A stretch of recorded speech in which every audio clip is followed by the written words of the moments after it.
Olá, vamos a mais uma aula de microbiologia básica do curso de Engenharia Ambiental e Sanitária. E agora nós vamos tratar sobre a morfologia e estrutura dos micro-organismos. Esse conteúdo vai ser dividido em duas partes, e nessa primeira parte a gente vai falar sobre as características morfológicas dos procariotos. Fique atento às regras gerais de conduta em aulas remotas. Esse conteúdo ele não pode ser compartilhado sem o prévio consentimento do autor. Então vamos lá mergulhar nesse universo dos micro-organismos, inicialmente falando sobre os procariotos. Para começar o estudo dos micro-organismos, a gente precisa falar sobre a morfologia. E o que é a morfologia? A morfologia nada mais é do que o estudo da forma. E aí eu posso ter a observação externa dessa espécie, caracterizando tamanho, tipo e arranjo das células, e a observação interna, onde eu vou conhecer todos os componentes celulares. A morfologia afeta a maneira com que as células respondem ao meio. E a gente já sabe, né, previamente, que as células, os micro-organismos, eles respondem muito aos impactos, né, às alterações do meio em que vivem.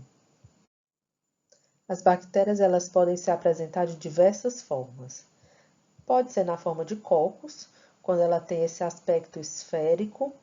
Aqui a gente tem um exemplo, uma fotomicrografia da Thiocapsa, que é uma bactéria que tem um diâmetro de 1,5 micrômetros. Ela pode também se apresentar de forma mais alongada, como um bacilo. Um exemplo aqui é a Deutsophoromonas acetoxidans. Ela já é mais alongada, tem um diâmetro de 1 micrômetro. Pode se apresentar também como um espirilo. O espirilo nada mais é do que um bacilo um pouco retorcido, e um pouco mais comprido também.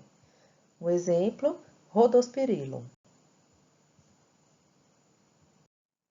Algumas bactérias podem se apresentar na forma de espiroquetas. Elas têm um formato em espiral.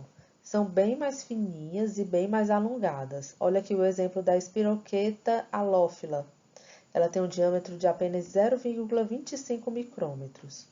Outras apresentam um formato um pouco mais curioso, né? Um pouco mais diferente. É o caso das bactérias que formam pedúnculos, e esse pedúnculo ele serve como uma estrutura de sustentação, e outras formam hifas. As hifas já são prolongamentos aéreos. Um exemplo é o Rhodomicrobium, tem um diâmetro de 1,2 micrômetros. Algumas bactérias também se apresentam na forma filamentosa. Aqui elas mais se parecem com fios de cabelo enovelados, emaranhados, com um diâmetro também muito pequeno, de 0,8 micrômetros. Uma característica dos procariotos é que eles são células muito pequenas. Mas olha aqui essa curiosidade. Aqui eu tenho uma bactéria que é a Epulopício fischelsoni. Ela tem um diâmetro de 600 micrômetros, é considerada a maior bactéria, em comparação com o paramécio, que é um protozoário, que normalmente tem um tamanho maior. Nesse caso aqui, ele tem um diâmetro de 150 micrômetros, menor do que o caso da Epulopício. As bactérias elas são unicelulares. No entanto, elas se agrupam para formar as colônias. E aí, a forma como elas se agrupam também é usada como uma forma de classificação. A gente pode ter arranjos de cocos. Quando estão aos pares, são chamadas de diplococos. Quando estão em cadeias, e aí um exemplo é como se fosse um colar de pérolas, observa aqui na ilustração, elas são chamadas de streptococos. Aqui um exemplo é Streptococcus sobrinus. Quando estão agrupadas em cachos, semelhante a cachos de uva, a gente chama de Staphylococcus. Tétrades, quando estão agrupadas em quadrados, e Sarcina, quando estão agrupadas aí já numa forma mais tridimensional, como cubos. Os bastonetes eles também formam agrupamentos. Em pares eles são chamados de diplobacilos, podem estar agrupados em cadeias e são os streptobacilos. Quando estão lado a lado são chamados de paliçada. Aqui a gente tem alguns exemplos. E podem se agrupar formando rosetas. Aqui eu tenho dois exemplos, Escherichia coli, que é um bastonete, e Pseudomonas. Nessa ilustração, eu tenho um comparativo de tamanho entre vários tipos de espécies de bactérias. A oscilatória é uma cianobactéria, que se apresenta maior do que os demais exemplos aqui expostos. Uma coisa curiosa com relação às bactérias é a relação área superficial e volume das células. Quanto menor a célula, maior é essa razão entre a superfície e o volume. Isso demonstra que as bactérias, apesar de muito pequenas, elas apresentam uma grande superfície de contato com o meio externo, e isso facilita a troca de nutrientes com o ambiente, ou seja, ela tem maior condição de absorver nutrientes. Isso também dá uma alta taxa de metabolismo, o que vai implicar diretamente no crescimento celular, ou seja, no processo reprodutivo. Por isso que as bactérias elas se reproduzem de forma tão acelerada. Então vamos lá começar a estudar todas essas estruturas que compõem uma célula procariótica. Aqui eu tenho um exemplo, um esquema de uma célula procariótica qualquer. Ela pode apresentar flagelo, ela pode apresentar cápsula, que seria a estrutura mais externa da célula, parede celular, membrana citoplasmática, mais internamente o conteúdo do citoplasma e o material genético disperso, que é uma característica, um material genético que não possui uma membrana nuclear. Os flagelos, eles são filamentos que se projetam para fora da célula a partir da membrana citoplasmática. O flagelo é a estrutura que pode conferir movimento à célula. A função do flagelo é a locomoção.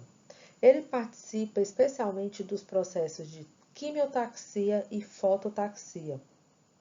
A quimiotaxia é quando o micro-organismo ele se afasta ou se aproxima de algum composto químico. Ele se aproxima quando o composto químico é de interesse, um nutriente, e se afasta quando esse composto químico é uma substância tóxica, um antibiótico, por exemplo. Já a fototaxia, aí vai valer para as cianobactérias, é quando se aproxima da luz, com o interesse de realizar fotossíntese. O flagelo ele tem um comprimento bem mais alongado e uma espessura muito fina na escala dos nanômetros. Ele é composto por uma proteína que é chamada de flagelina, é a proteína flagelar. E essa proteína ela é utilizada inclusive para a identificação de bactérias patogênicas. O flagelo ele pode variar em quantidade e na forma como ele se distribui ao longo da célula. Vou mostrar para vocês como isso funciona. Os flagelos eles podem ser polares, quando estão localizados nas extremidades da célula, e são denominados monotríqueo, quando é apenas um, lofotríqueo, quando são vários em uma única extremidade, anfitríqueo, quando tem um em cada uma das extremidades, e a gente tem também o flagelo que é chamado de peritríqueo, quando ele existe em grande quantidade e distribuído por toda a célula. As espiroquetas, elas apresentam um tipo específico de flagelo, chamado de flagelo periplásmico. Olha aqui nessa ilustração. Não sei se dá para visualizar, mas esse fio, esse filamento amarelo que percorre toda a célula, ele é o flagelo periplásmico. Ele se localiza abaixo da membrana externa, se origina nos polos e percorre toda a estrutura da célula, como quem se envolve, por toda a célula. Esse flagelo dá um movimento como se fosse um saca-rolha. Aqui nessa fotomicrografia também a gente consegue ver esses filamentos que estão envolvendo toda a célula, flagelo periplásmico. Nesse slide a gente tem fotomicrografias da classificação dos flagelos, ou seja, espécies que apresentam tipos específicos de flagelos. Como eu expliquei anteriormente, o movimento bacteriano ele busca fugir ou se aproximar de condições favoráveis ou fugir de condições desfavoráveis, né, que é o movimento de quimiotaxia e fototaxia. Os flagelos que são polares, eles apresentam um movimento de propulsão, né? Eles podem ir num sentido, em outro, e podem inclusive mudar de direção, como aqui nessa ilustração.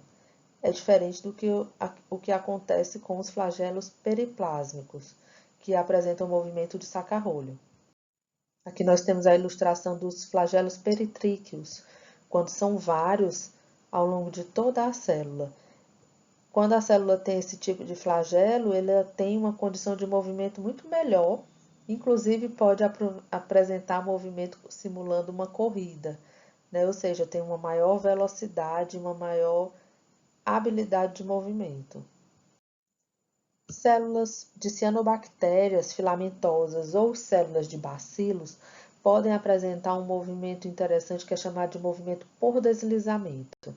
Isso ocorre porque algumas bactérias têm a capacidade de excretar polissacarídeos limosos. É uma estrutura meio gosmenta que, quando em uma superfície sólida, garante uma espécie de movimento, né? As bactérias elas conseguem deslizar sobre uma superfície sólida. As bactérias do tipo gram-negativa podem apresentar pelos, também são chamadas de fímbrias. Os pelos ou fímbrias são estruturas muito fininhas que se envolvem, né, ou estão presentes ao longo de toda a célula. Eles parecem como pelos, né? São apêndices muito finos, de 3 a 10 nanômetros, retos e curtos, diferente dos flagelos. A composição desses pelos é formada por uma proteína chamada de pilina.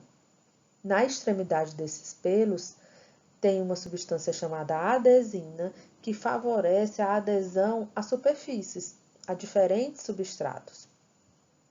Portanto, os pelos ou fímbrias, eles estão envolvidos diretamente na adesão das células às superfícies. E isso é super importante para a colonização dessas espécies, ou seja, ali elas se fixam e se reproduzem formando colônias. No entanto, para o caso das células humanas, essas bactérias que possuem esses pelos, bactérias patogênicas, fazem com que elas fiquem fortemente aderidas às células humanas, provocando um processo infeccioso. Existe um tipo de pelo que é chamado de pile. Em alguns livros vocês vão ver isso. Ele é um pelo sexual, ou seja, ele transfere material genético de uma bactéria para outra. Ocorre um processo de conjugação bacteriana e, ao se conjugar, a bactéria que possui o pelo transfixa, né, na outra bactéria e transfere o material genético de uma para outra. Isso garante uma diversidade, uma variabilidade genética e pode também conferir mais resistência às células receptoras. A célula doadora é a que possui o pelo F, ou pile F, e a outra seria a célula receptora. Uma outra estrutura que pode estar presente em algumas bactérias é o glicocálice. O glicocálice, quando ele está presente, é a camada mais externa da célula. Ele é formado de um material viscoso, que pode ser composto por polissacarídeos, em sua maioria, ou por polipeptídeos. Ele pode se apresentar de duas formas, como cápsula, quando essa camada viscosa ela está fortemente aderida e é uma camada bem mais definida, aderida à célula. Pode se apresentar como uma camada limosa, quando ela é uma camada desorganizada e ligada frouxamente à célula. Nessa condição de camada limosa, ela tende a ser mais solúvel em água e tornar o meio viscoso. Nessa fotomicrografia, você pode visualizar a cápsula, externamente a estrutura da célula. Como eu falei, a cápsula ela pode ser composta de polissacarídeos, ela pode ser homopolissacarídea, quando é formada de um único açúcar. Um exemplo é o Streptococcus mutans, que é formado de glicana, e é o causador, né, a bactéria causadora da cárie. Ela pode ser heteropolissacarídea, quando é formada por vários açúcares, e um exemplo é o Streptococcus mutans, o Streptococcus pneumoniae, que é formado pelos açúcares galactose, glicose e raminose. E pode ser formado de polipeptídeos. Um exemplo é o Bacillus anthracis, formado pelo polímero de ácido glutâmico. Para que serve, né, o glicocálice? As funções, né, é a aderência a superfícies inertes, a superfícies sólidas, proteger contra o dessecamento da célula, serve como reserva nutritiva, já que pode ser composta, né, o glicocálice ele pode ser composto por polissacarídeos, açúcares, ou por proteínas. Então, no momento de carência nutricional, a célula pode utilizar essa reserva nutritiva, né, para realizar o seu metabolismo e continuar sobrevivendo. Funciona também como uma proteção para as células patogênicas contra a fagocitose pelas células de defesa do corpo, né, do corpo humano. Pode também funcionar como uma proteção contra antibióticos, né, dificultando o processo do antibiótico. E protege contra bacteriófagos. Os bacteriófagos são vírus que infectam bactérias. As bactérias que são aquáticas, elas podem apresentar vesículas de gás. Isso serve para garantir a flutuabilidade desses micro-organismos. Através desse mecanismo, né, das vesículas de gás, as células elas se enchem de ar e podem subir, né, ascender ou descender na coluna d'água. Isso como resposta a fatores ambientais. Um exemplo são as cianobactérias, as bactérias fototróficas verdes e púrpuras, e até algumas não fototróficas podem ter vesículas de gás. São estruturas ocas e rígidas que estão lá no citoplasma, são compostas por proteínas impermeáveis à água, mas permeáveis aos gases, né? Isso garante, é como se fosse uma bexiga de ar, né? Garante que ela possa subir ou descer na coluna d'água. E aí isso facilita a busca por regiões fóticas, ou seja, regiões onde eu tenho uma maior luminosidade, favorecendo o processo de fotossíntese. Vamos falar então de uma estrutura celular que é super importante. É a parede celular. A parede celular é o que vai garantir toda a estrutura da célula, manter a forma da célula. A parede celular é uma estrutura rígida, né, e que consegue garantir essa proteção à célula contra choques, né, externos, dá essa proteção mecânica, funcionando como uma barreira contra algumas substâncias. Garante a proteção osmótica, né, para que a célula possa permanecer intacta, mesmo quando há pressão osmótica muito intensa. Ela funciona como uma peneira, né? Então ela tem uma permeabilidade seletiva, ou seja, só passa através dessa parede celular o que tem tamanho ou carga elétrica compatível, né? E que seja de interesse para a célula. É essencial durante o processo de divisão celular, é responsável pelas reações de coloração de GRAM, que depois a gente vai conhecer. A coloração de GRAM é o que vai identificar ou distinguir entre as células que são GRAM positivas ou GRAM negativas. E a parede celular está presente na maioria das bactérias, né, do domínio bactéria. Uma exceção é o gênero Mycoplasma. Os micoplasmas elas não possuem parede celular. Aqui eu tenho os dois tipos de parede celular, gram positiva e gram negativa. Nessa ilustração, né, nesse esqueminha aqui, a gente já consegue observar algumas diferenças entre esses dois tipos. A parede celular gram positiva, ela apresenta uma estrutura mais simples do que a gram negativa. Observe que aqui, em azul, essa fita azul representa a membrana citoplasmática mais interna na célula, né? Então, na gram positiva, o que eu observo enquanto parede celular é uma camada mais espessa de peptídeo glicano. O peptídeo glicano ela está presente somente no domínio bactéria. Tem uma espessura aqui de 20 a 25 nanômetros, ou seja, a parede celular gram-positiva apresenta mais camadas de peptídeo glicano.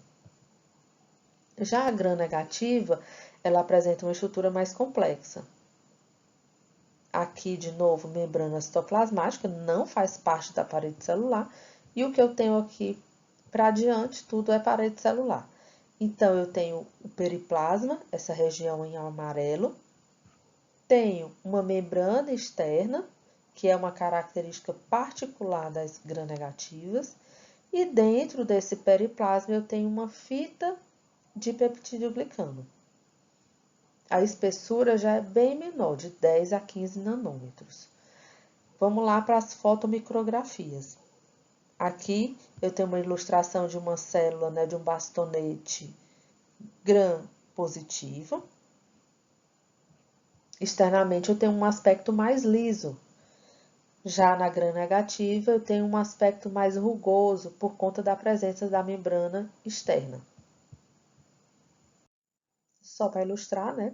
Eu tenho aqui dois exemplos. Bacillus subtilis, uma bactéria em forma de bastonete gram-positiva. E aqui eu tenho a Escherichia coli, uma bactéria, também bastonete, gram-negativa.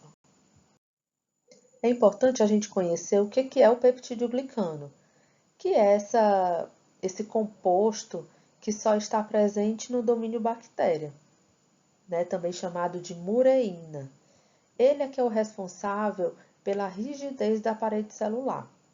É um polímero poroso, insolúvel, pode apresentar até 20 camadas para o caso das gram-positivas e difere em composição química e estrutura entre as espécies. A composição básica, né, do peptídeo glicano é formado por dois açúcares, N-acetilglicosamina e ácido N-acetilmurâmico, e formado por 4 aminoácidos, ácido D-glutâmico, D-alanina, L-alanina e ácido mesodiaminopimélico, ou lisina. Ou seja, esses dois açúcares, em conjunto com esses 4 aminoácidos, formam o que a gente chama de tetrapeptídeo glicano. Tetrapeptídeo por conta da presença dos 4 aminoácidos.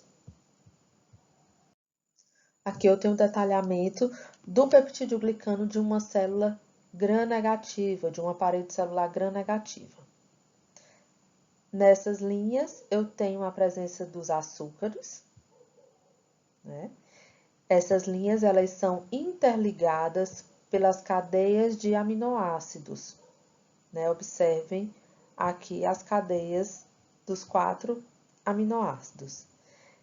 Esses aminoácidos, eles se ligam porque ocorre a ligação do grupo amino do ácido diaminopimélico ao grupo carboxil da D-alanina. E aí formam uma ligação peptídica cruzada. Essa ligação é o que vai garantir a formação dessa teia de peptídeo glicano. Por isso que ela é uma estrutura tão rígida. Já na célula gram-positiva tem uma configuração um pouquinho diferente. Aqui permanecem essas linhas com os açúcares, os grupos de aminoácidos, né, do tetrapeptídeo, só que a ligação entre essas linhas ela é formada por uma ponte interpeptídica, e essa ponte é chamada de ponte de pentaglicina. Então, ao invés de eu ter uma ligação direta entre os aminoácidos, eu tenho uma ponte de pentaglicina que faz essa ligação. Em resumo, eu tenho aqui que a parede celular gram-positiva, ela apresenta entre 50% e 90% de peptídeo glicano. Tem também a presença do ácido teicoico, que só está presente nas gram-positivas. Já nas gram-negativas, eu tenho um percentual bem menor, né, 10% de peptídeo glicano, e tenho a membrana externa, composta por fosfolipídios, como toda membrana, lipopolissacarídeos e lipoproteínas. E aí a gente vai detalhar um pouquinho melhor isso. O ácido teicoico, né, presente nas gram-positivas, ele é um polímero de glicerol e ribitol-fosfatos, está ligado ao peptídeo glicano ou à membrana citoplasmática e é um composto carregado negativamente. E por isso ele é responsável pelo transporte de íons positivos, pelo armazenamento de fósforo, e isso é super importante para a célula, para o seu metabolismo. Quando está associado a proteínas da parede celular, vão conferir uma determinação antigênica, lembrem-se da relação antígeno-anticorpo. E quando o peptídeo glicano ele está associado ao ácido lipoteicoico, ele vai conferir as manifestações clínicas resultantes de uma determinada infecção. Nessa ilustração eu consigo visualizar, né, nesse esquema, o ácido teicoico aderido ao peptídeo glicano e o ácido lipoteicoico atingindo, né, ligando-se inclusive à membrana citoplasmática. Agora falando da parede celular das gram-negativas. Tem a presença da membrana externa, né, como eu já falei. Entre a membrana externa e a membrana citoplasmática, a gente tem o conteúdo periplasmático, né, o periplasma, uma fina camada de peptídeo glicano inserida, né, mergulhada nesse periplasma. A membrana externa ela é composta de lipopolissacarídeos e fosfolipídios. Como toda membrana ela é seletivamente permeável a moléculas, isso vai depender de carga elétrica e peso molecular. Tem aderidas porinas, que são proteínas que funcionam como canais de transporte para moléculas, canais de difusão. E tem também proteínas receptoras. Essas proteínas receptoras é onde vão se aderir os bacteriófagos, né, que são vírus que infectam bactérias. E vão ter também as bacteriocinas, né, são toxinas produzidas por bactérias. As lipoproteínas, que estão presentes na membrana externa, elas se ligam ao peptídeo glicano.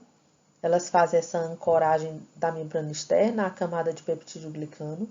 Os fosfolipídios são semelhantes ao que a gente tem na membrana citoplasmática, que eu vou falar mais na frente. E os lipopolissacarídeos, que estão na camada mais externa da membrana externa. Ele é composto em 3 partes, né? O lipídio A, que é uma endotoxina, que é chamada de pirogênio, é responsável pela manifestação de febre e de choque anafilático quando alguém, né, está infectado com uma bactéria gram-negativa.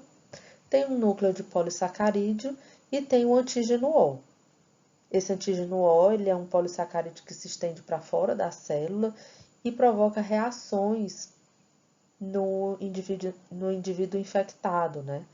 E é responsável por reações sorológicas. Pode-se fazer testes sorológicos para identificar com qual bactéria o indivíduo está infectado. Aqui nós temos uma ilustração da complexidade, né, de uma parede celular gram-negativa. Aqui, membrana citoplasmática, periplasma e o peptídeo glicano. As lipoproteínas que ancoram o peptídeo glicano à membrana externa, as porinas, canais de difusão, né, para passagem de substâncias, e a membrana externa. Toda essa estrutura aqui, daqui para cá, é a membrana externa, formada de fosfolipídios, lipoproteínas e lipopolissacarídeos. A parede celular bacteriana ela pode ser destruída por alguns compostos. Um deles é a lisozima. A lisozima ela é uma enzima produzida por outras bactérias. E essa enzima ela tem a capacidade de quebrar, romper as ligações entre os açúcares do peptídeo glicano. No caso de uma gram-positiva, quando é afetada pela lisozima, gera bactérias sem parede celular, são chamadas de protoplastos. No caso de uma gram-negativa, origina paredes celulares ou bactérias com paredes celulares defeituosas, né? Resquícios de parede celular são chamadas de esferoplastos. A gente tem exemplos de protoplastos de vida livre, que são as bactérias que não possuem parede celular originalmente, micoplasmas e termoplasma. Toda vez que a gente tem essa terminação plasma, está se referindo a organismos sem parede celular. E aí a gente tem um caso aqui, um exemplo de um antibiótico mais tradicional, um dos mais antigos antibióticos utilizados, que é a penicilina. A gente tem hoje em dia variações de penicilina, né, uma série de antibióticos, uma larga quantidade de antibióticos que se pode utilizar para combater infecções bacterianas.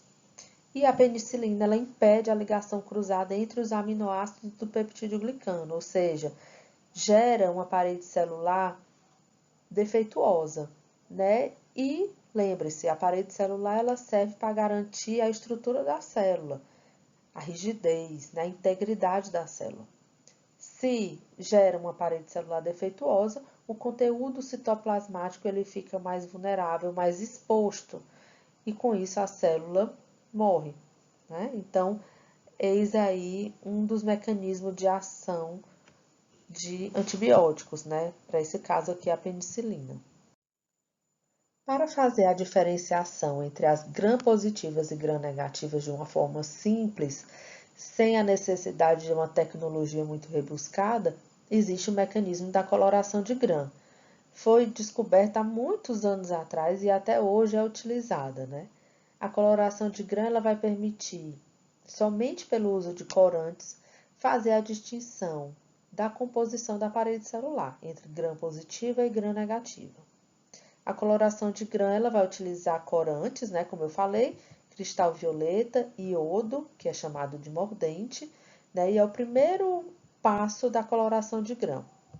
A gente vai adicionar cristal violeta, depois o iodo, vai formar um complexo cristal violeta e iodo dentro da célula. Depois, um outro passo é promover o descoramento utilizando uma solução de álcool. As bactérias gram-negativas, elas vão descorar. Por quê? Porque o álcool, ele dissolve os lipídios da membrana externa da célula gram-negativa. Isso faz com que o corante que estava aderido se desprenda, né? E aí saia da célula. Ou seja, deixa a célula com uma permeabilidade maior. Depois, aplica-se o corante safranina e a célula gram-negativa fica corada em vermelho. No passo do descoramento com álcool, ocorre diferente, né? A reação é diferente com as gram-positivas. O álcool, nesse caso, contrai os poros do peptídeo glicano, impedindo que o corante cristal violeta, né, o complexo cristal violeta e iodo que está dentro da célula, saia. Então, a célula permanece corada em roxo. Nós estamos estudando a célula de fora para dentro, né? Então, agora nós estamos na estrutura, na membrana mais interna da célula, que é a membrana citoplasmática. Ela é localizada abaixo da parede celular e é a estrutura que segura, né, que retém todo o conteúdo citoplasmático. A membrana citoplasmática, para o caso dos procariotos, é considerada o sítio da atividade enzimática específica da célula. Lembre-se, os procariotos eles não possuem organelas, né?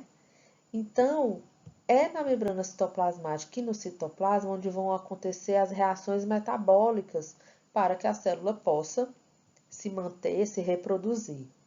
Então, por isso que é chamado de sítio de atividade enzimática específica. A membrana citoplasmática é responsável pelo transporte de moléculas para dentro e para fora da célula, é uma estrutura semipermeável e, durante o processo metabólico e de reprodução, essa membrana citoplasmática ela pode formar algumas invaginações que vão funcionar como sítios de atividade enzimática. Aqui eu tenho uma fotomicrografia eletrônica mostrando a bicamada fosfolipídica da membrana citoplasmática. Ela tem uma espessura de apenas 7,5 nanômetros. A composição química de uma membrana citoplasmática é bem simples, né? Ela é formada por fosfolipídios e, em sua maioria, por proteínas. A gente chama, né, a estrutura da membrana citoplasmática de bicamada de fosfolipídios, com proteínas que ficam encaixadas, embebidas nessa estrutura fosfolipídica. E a estrutura ela é bem semelhante das células eucarióticas.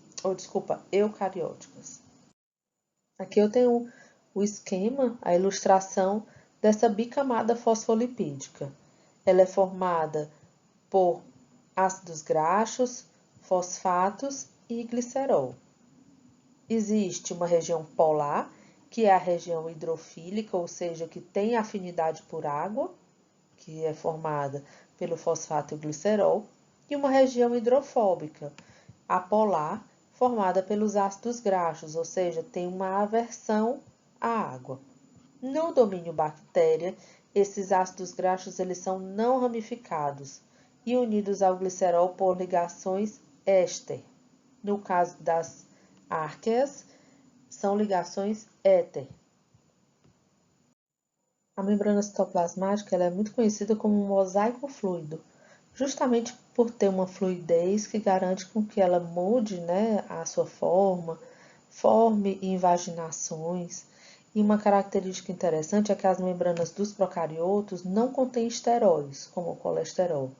Isso garante que tenha uma membrana bem flexível. A membrana citoplasmática ela não tem só a função de reter o conteúdo citoplasmático. Ela tem funções muito importantes para a célula. Ela tem a permeabilidade seletiva, ou seja, só entra e sai da célula que tem carga elétrica compatível e peso molecular. Participa ativamente do transporte de nutrientes por conta da presença das proteínas, né, as permeases. Participa do processo de respiração celular. No caso dos procariotos, o processo ocorre na membrana citoplasmática, né, onde há a produção de energia na forma de ATP. Lembrando que as células procarióticas não possuem organelas, portanto não possuem a mitocôndria, onde aconteceria essa síntese de ATP. E nela existem várias enzimas que participam do processo de síntese, né, de parede celular, a produção de energia para a formação de vários constituintes celulares. Então, ela é uma barreira de permeabilidade, tem proteínas ancoradas que vão garantir a passagem de substâncias e participa do processo de conservação de energia, que a gente vai entender melhor quando a gente for estudar metabolismo. Né? Então, é o sítio da atividade enzimática, é o sítio de geração de energia da célula, utilizando, nesse caso, a força protomotiva.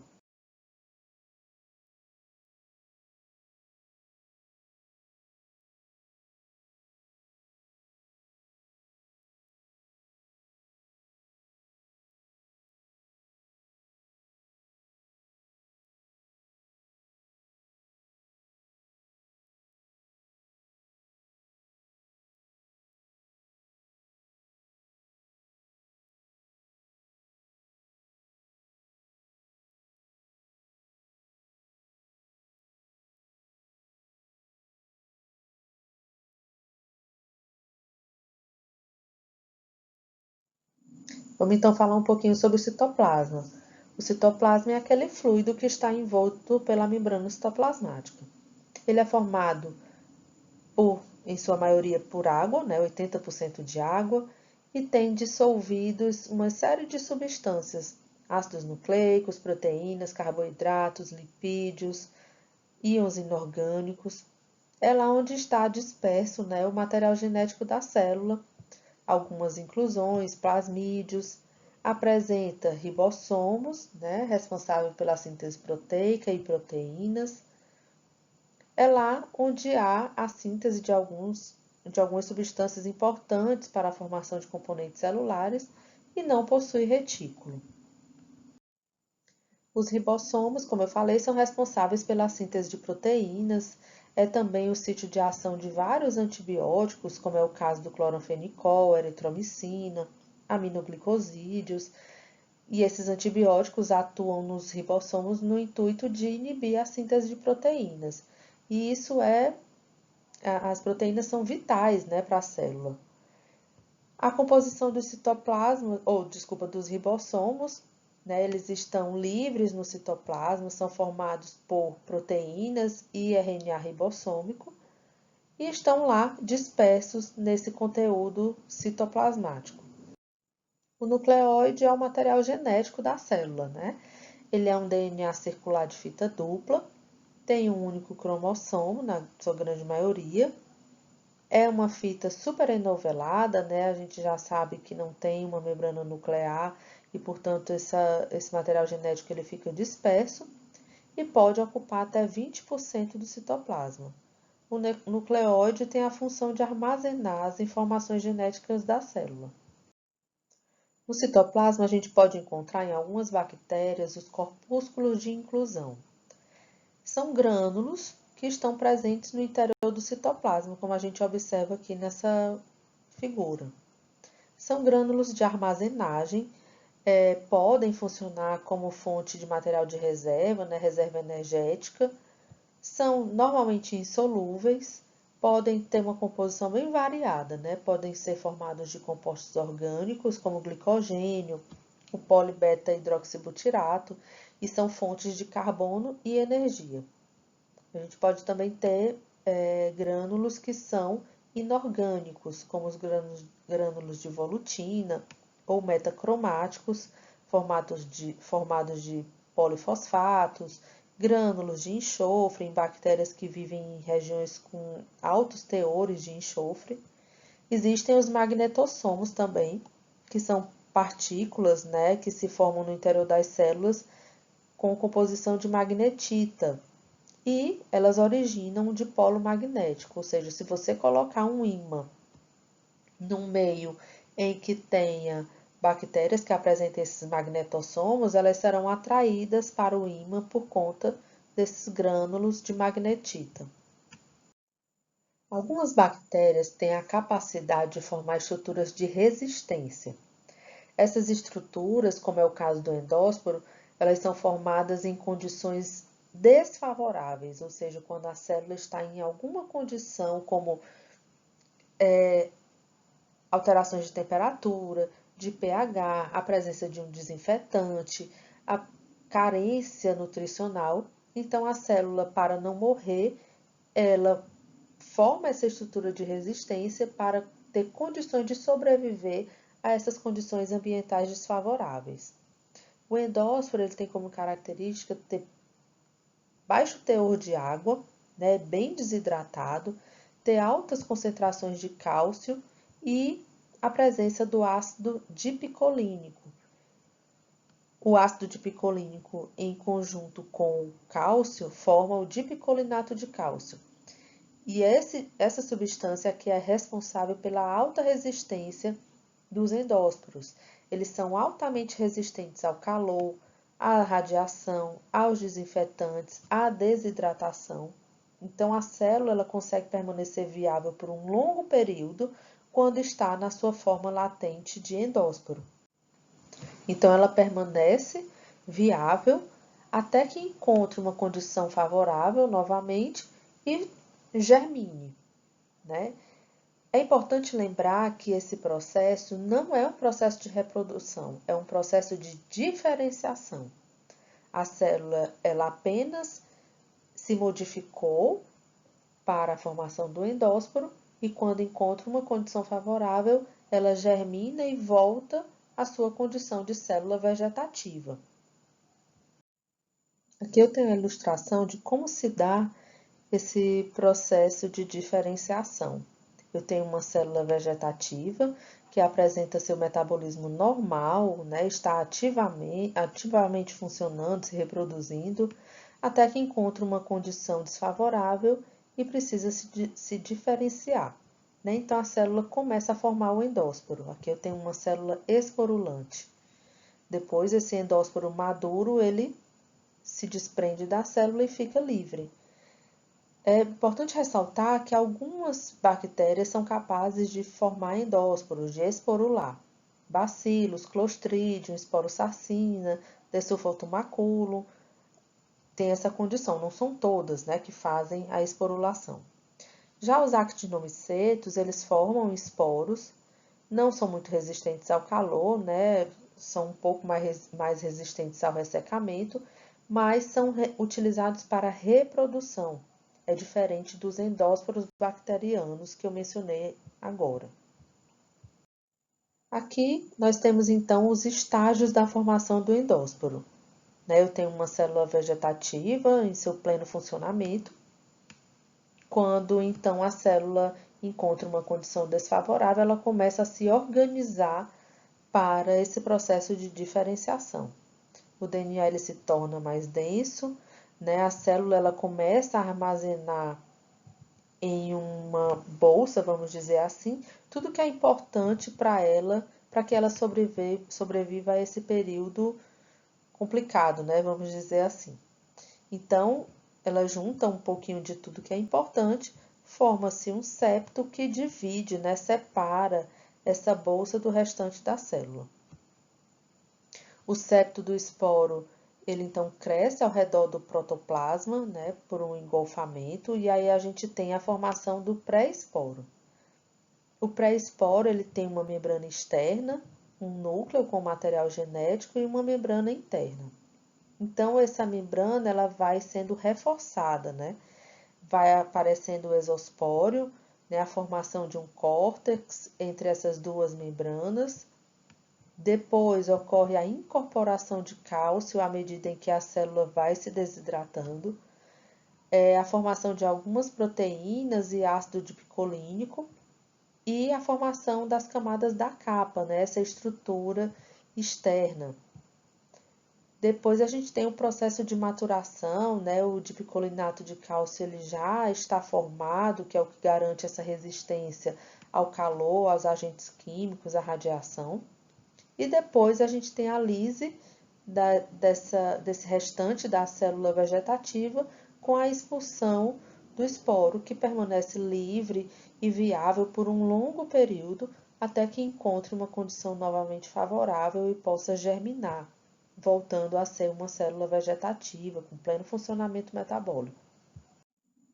Aqui nessa ilustração nós temos a variação da morfologia do endósporo, as formas como ele pode se apresentar na célula. E aqui o processo de coloração de endósporos, em que a parte vegetativa da célula fica corada em vermelho e o endósporo corado em verde, com verde malaquita. Ainda tratando das formas latentes bacterianas, algumas bactérias têm a capacidade de formar cistos, como é o caso da Azotobacter. Aqui você consegue visualizar os cistos internamente na célula. Eles têm uma parede espessa, têm uma estrutura e composição diferente dos endósporos, São menos resistentes ao calor e funcionam também dentro de um processo de reprodução. Então, aqui a gente encerra a nossa aula. Essas são as referências bibliográficas utilizadas nesse conteúdo. Então, a gente se vê na próxima aula. Estudem bastante, façam as atividades e até o próximo encontro.